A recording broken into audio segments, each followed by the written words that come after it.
Cellar Door. Cellar Door. Cellar Door. Cellar Door. Cellar Door. Cellar Door. Cellar Door. Cellar Door. Hello, and welcome back to another episode of Cellar Door, Tolkien and Beyond. And I'm your co-host, Neisha T. Mulchan. And I'm your other co-host, Louis Lacau. Hello, Louis.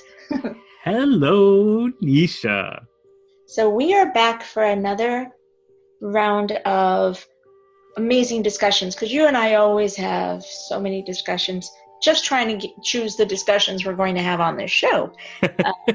Well, I mean, the subject matter lends itself so much to such heavy topics and topics that still 90 years later are so poignant. And I think we could really explore so many different subject matters in our society with this show.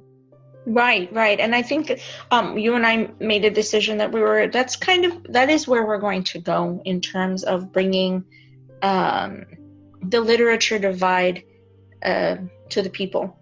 Yeah, and definitely with your amazing research, you've been able to find some super interesting subject matters that we could actually tackle. And every time you send me a new article, I'm just like, wow, this is amazing. What else? Yes, I know, that's me. What I'm looking for, as I said, were articles and subject text and content, original content, and creative and research content that brings the poetic, the refrain, maybe the political, definitely the behavioral and the science side of the Tolkien manifesto and philosophies to us as the avid followers and fans, so that we can find a way to, I guess, integrate that manifesto, those philosophies, into our own life, which as fans who the two of us doing this show, for instance, we've already done that, and we talk about that all the time, that it has become part of and very indelible to who we are. So, the purpose of Tolkien and Beyond is, this is Tolkien, this is his being, but this is what is manifested way beyond what could have ever been imagined by the genius himself or anyone in his time, because like you said, 90 years later, and it keeps going, and it's almost like Buzz Lightyear to infinity and beyond. Yes, indeed. So we're going to we were able to unearth a very resounding poem that recently, so we're going to talk today about two different pieces of literature. One is the poem that was uncovered, I believe, recently, and it was the article by Billy Ryan was published on June 25th. It's called Long Lost Poem by J.R.R Tolkien, as a beautiful Christmas prayer to the Virgin Mary. And it is undoubtedly, there's just no way to not relate it back to it being a night before Christmas poem. Oh yeah. And it's I think that it was a love letter to Christ, this particular poem. I also think that this was something that he wrote. This was around the time that he was still studying and he was still finding his appreciation for religion. This was when he was still challenging the status quo. He wasn't fully devout yet. And he was challenging it because he didn't feel like life was just. And, that teenage angst. And this poem reflects that. You see him trying to justify what he believes and understand what he believes and why he believes it. I mean, this is definitely, definitively, let me say it that way, after the influence on his work after the death of his mother, which had already happened by age 13. So I think he was older than that at this time. Yes, and this was 1936. Yeah, I fully believe that he had completely integrated his philosophy and of his faith at this point. In my humble opinion, I feel that it had already happened. because of the relationship that both the boys had with their mother, with Mabel, that it became almost a genetic manifestation of who he was. So I believe that his writing always had a piece of his faith, like not just hovering, but literally as a layer or an underpinning to what he was writing. But we didn't get to see it in a way that I again, like a love letter to his faith. So I think that is, like you said, this is just a definitive proclamation of his faith. Yeah, it definitely is. I will definitely agree with that. Yeah, so I feel that that's what it was. So of course we know he wasn't only the best-selling novelist ever written, but a fierce Catholic whose faith was very, very, very much pervaded his work, which we're going to be talking about in the next episode, actually.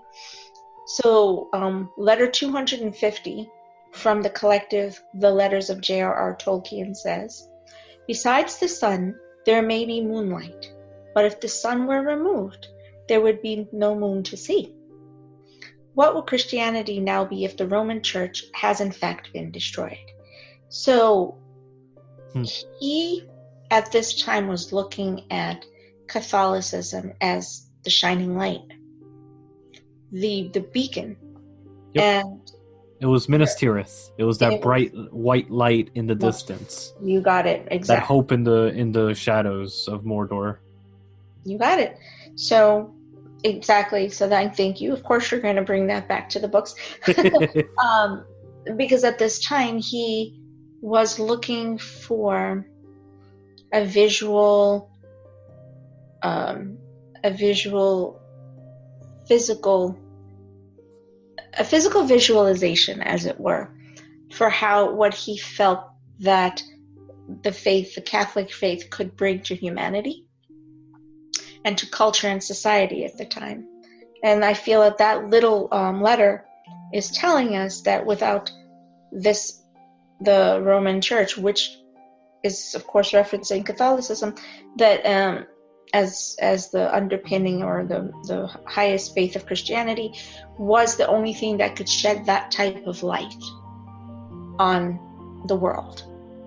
So if that isn't a proclamation of faith, I my goodness. Yeah. So the poem that we're going to read is very different, because he had done at least 40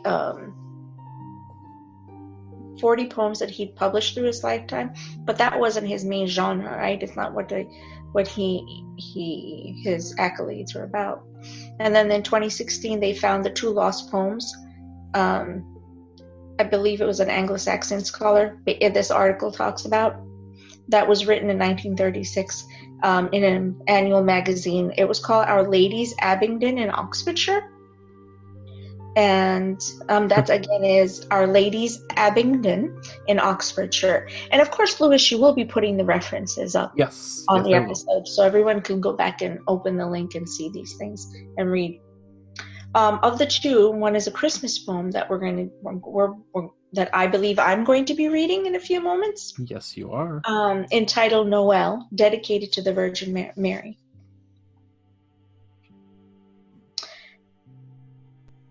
So, he had written it for the school magazine and had dedicated to the Virgin Mary. And I'm going to read that. Grim was the world and grey last night. The moon and stars were fled. The hall was dark without song or light. The fires were fallen dead. The wind in the trees was like to the sea, and over the mountains' teeth it whistled, bitter cold and free, as a sword leapt from its sheath.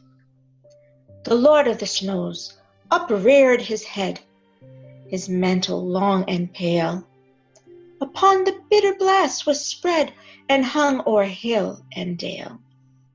The world was blind, the boughs were bent, all ways and paths were wild. Then the veil of cloud apart was rent, and here was born a child. The ancient dome of heaven sheer was pricked with distant light. A star came shining white and clear, alone above the night. In the dale of dark, in that hour of birth, one voice on a sudden sang, then all of the bells in heaven and earth together at midnight rang. Mary sang in this world below. They heard her song arise, o'er mist and over mountain snow, to the walls of paradise. And the tongue of many bells was stirred in heaven's tower to ring, when the voice of mortal maid was heard, that was mother of heaven's king. Glad is the world and fair this night, with stars about its head, and the hall is filled with laughter and light, and fires are burning red. The bells of paradise now ring, with bells of Christendom, and Gloria, Gloria, we will sing, that God on earth is come.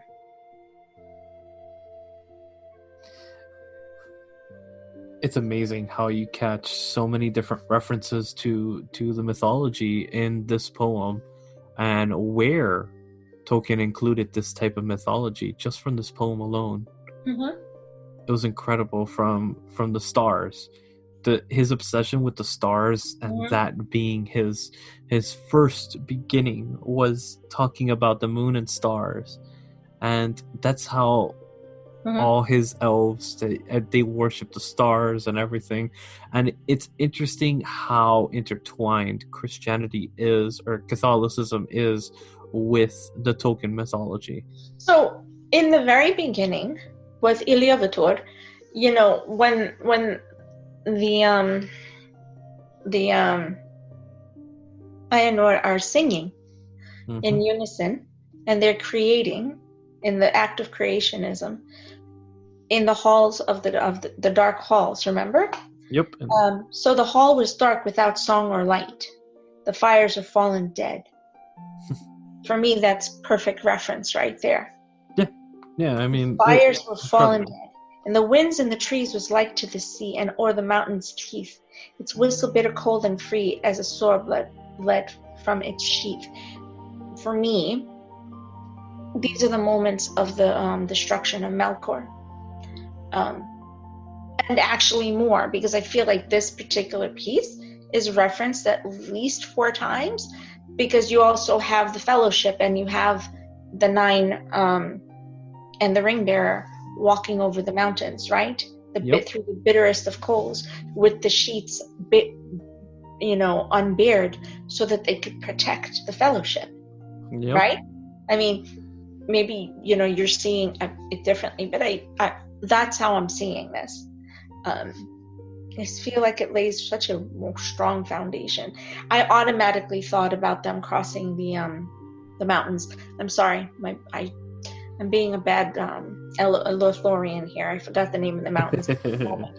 But it's the Misty Mountains. Yeah, Misty Mountains.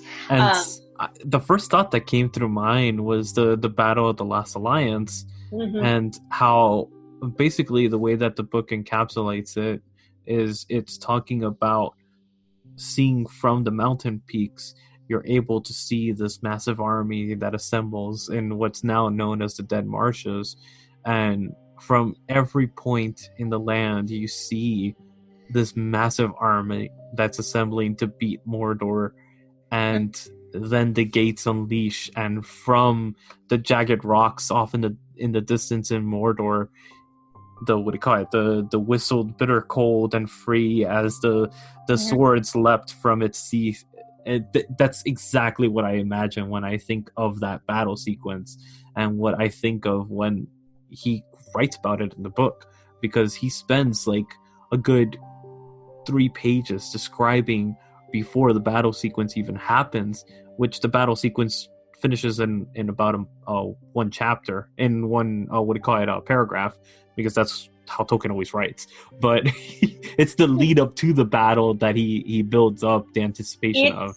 always his lead up to the battle. Yeah. No matter what that battle is, whether it's one that's an internal or an external, whether it's one person, whether it's with your own mind, whether it's with a group of minds, whether it's a spiritual manifestation of battle, whether it's a physical manifestation of battle.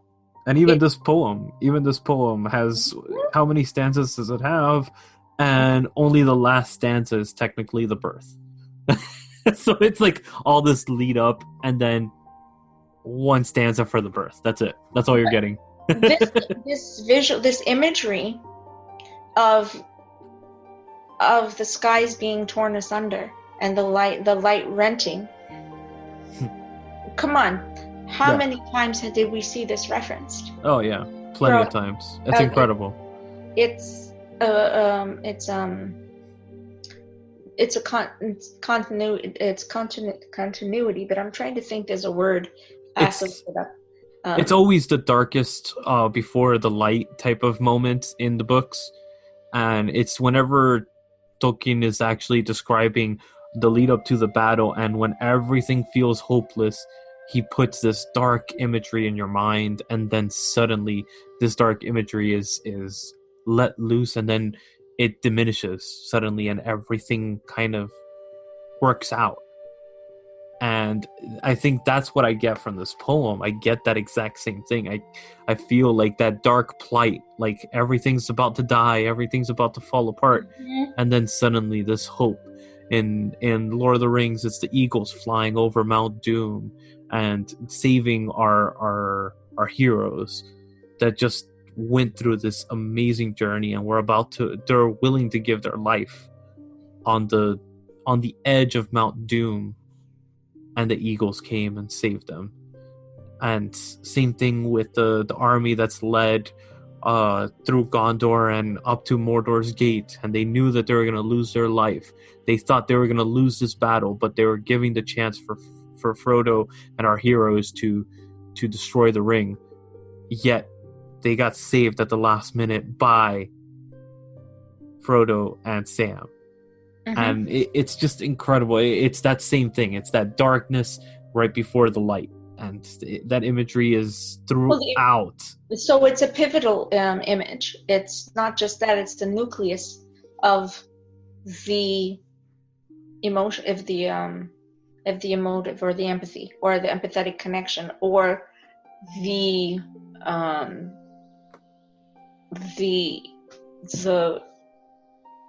the way that image. I know it's really hard to explain this. No, it's just this poem, little tiny poem gives you the basis and kind of the structure that Tolkien writes for almost 25 years. And this is just in a tiny poem. He basically does the structure and building structure for all his mythology. All his mythology follows this poem's structure in the storytelling form. And it's incredible that he's able to portray that in a tiny little poem when he's talking about Christianity and not even the mythology that he built. Yet all the themes of the mythology are in this poem. Exactly. So it's a nucleus. Yeah. From which it's a beautiful word. Yes, definitely. From which every other theme is then born. So it's and then it's in essence the genetic structure. It's the DNA sequencing. Yep. That's what I was trying to actually pull out of my head. It's the DNA sequencing. You see what I'm saying? Yeah. Because from that, all other forms of DNA structure for his mythology, his lore, his philosophy, his ethos, his edicts, and the visualization and how it manifests, it comes from this belief. It does. That there's this light that could ultimately find a way to just rent and tear away all of the darkness. We just have to have faith that we can have that we can earn that, and that we can find it. Indeed. And that's what he likens Catholicism to, is that absolute belief that this is a gift, and the so saving grace, no pun intended, as it were, a saving grace. So it's interesting because I understand that. I've always understood that it was the literally the fundamental principle upon which the entirety of his lore was written. It's never been a question for me. Yeah, not even his lore. His whole life was based around religion after a certain point, Mm-hmm. and he made it a point to make it part of his life. It was very important, and it's something that changed him for the better, I believe. And Yep. like every belief structure, there is good in it because you're able to find guidance, and that's where I think a belief structure is important, because you are able to find guidance from it, and that's what he was able to do. Just like this poem states, this brought people out of the darkness and into the light. That's correct. And from evil to good. Yeah. That is the basic edict. And they were able to find this guidance that gave them direction in life. It gave them a sense of humanity. It was able to bring us all together, which that's all Tolkien ever writes about is that kind of belief. It's about bringing people together. I mean, that's what the Fellowship is about. That's what the Hobbit is about. It's about bringing people together that you never would have thought would be working together, and they do. Which we're going to be talking about in our next episode. Yes. So this is why we started, we made the decision to go ahead and start with this Christmas poem. And you'd be wondering why, because it's certainly not the season for it.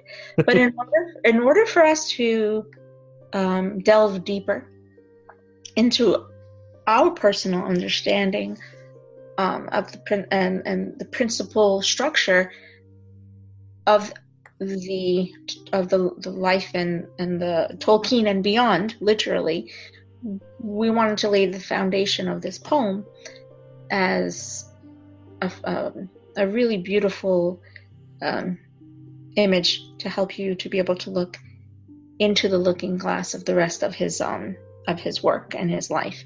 So I'm hoping that we were able to share that with you today. And if you have any opinions, please certainly feel free to share that with us and let us know what you thought about the poem after you've read it.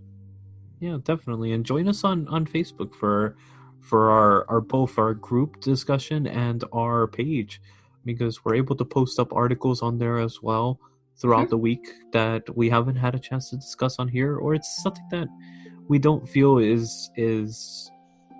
it lends itself to this discussion, but it's something that we're able to bring to the fans of the lore of Tolkien and the life of Tolkien, celebrating him and his achievements and everything that he believed in. I think it's important.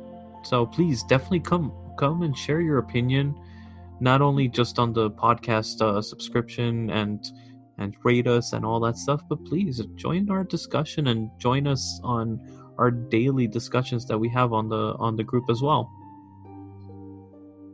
Absolutely.